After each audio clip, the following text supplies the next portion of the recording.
Well, the main difference between this album and the ones I've been putting out for about the past year and a half. Because of the name. Because of the name, Over-Nite Sensation.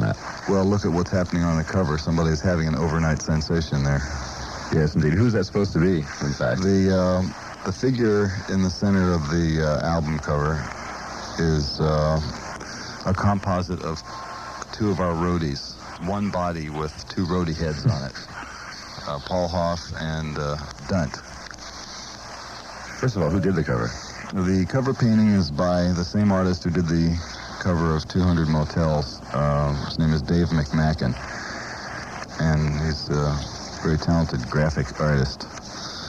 Some of the worthwhile details in the cover are the underpants, which are rumpled, lying next to a sexually abused grapefruit. And the label inside of the underpants, which says Rush Up Chicago, has all sorts of deep significance for people who live in Chicago and who have, at one time or another, rushed up to the place that they call Rush Up. And then there's a little leg sticking out from behind the abused grapefruit, which says Roadie's Delight on it. Well, I better tell you about the Roadie's Delight first. About 3 or 4 years ago, we were working in Florida, and there was a sociological discussion taking place around a swimming pool after Paul Hoff had to drive many miles with his truck full of equipment and had been wondering when he was ever going to get a chance to gratify himself by the use of, with the cooperation of a female assistant.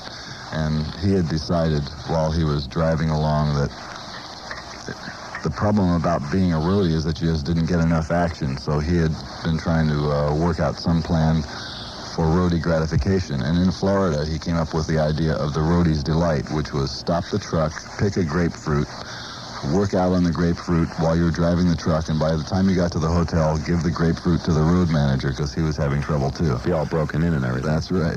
That's a warmed up grapefruit that we see on the front. Nice. Good idea. Yeah, that's why his picture is on the front of the cover, because he's so intelligent. Starting to understand now. Yeah, it's very deep. And then behind the grapefruit, you see a very small semi-cartoon leg with an upturned foot that has just kicked a partially transparentized small white chair out of the way from in front of a large briefcase with backstage stickers on it.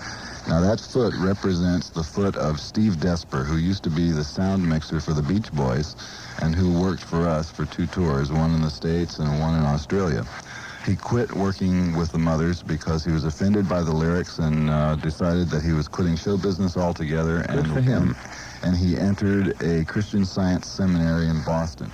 Now, the leg, he's a very upstanding gentleman. Now, the leg represents the time that we were working at the Syria Mosque in Pittsburgh, and somebody forgot to tell him that the Arby's had arrived, and the roadies ate Arby's, but he didn't get any, and so he threw a tantrum and kicked a chair, whereupon I threatened to send him home. The things that happen on the road. It's so delicate, and it was so worthwhile commemorating it on the cover. Then back behind the large shoe, behind the two-headed roadie, is a fire extinguisher that says Pirellis on it.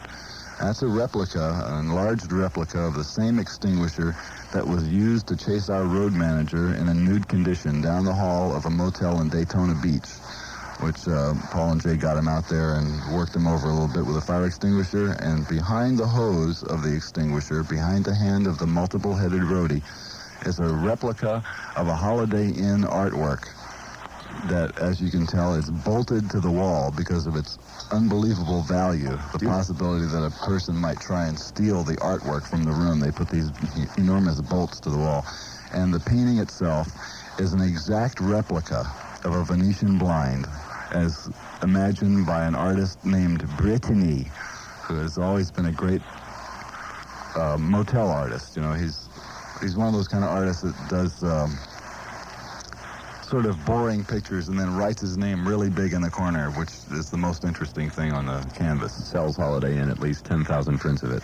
Yeah. Of course, on the backside, that funny little figure pooching up through the broken concrete is none other than Herb Cohen, who is the co-founder of Discreet Records. That's great business. Yeah. He's this is Herb disguised as a young radio tube going up through the floor. Nice. And I notice there's a Flo and Eddie Europe backstage pass there, covered up. The Flo and Eddie pass is on there simply because the artist took one of the briefcases that was owned by the roadies and Duplicated it. I get it. So that's no special promo for Flo and Eddie.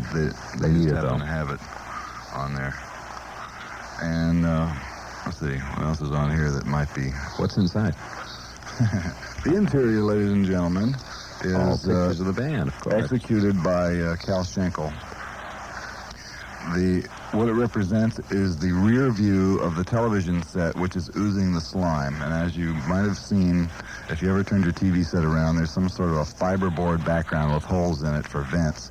And the little noodle-like objects that are leaking out around the things that have the lyrics on it are supposed to be rear zone slime extrusions that are ooching down over some of the illustrations.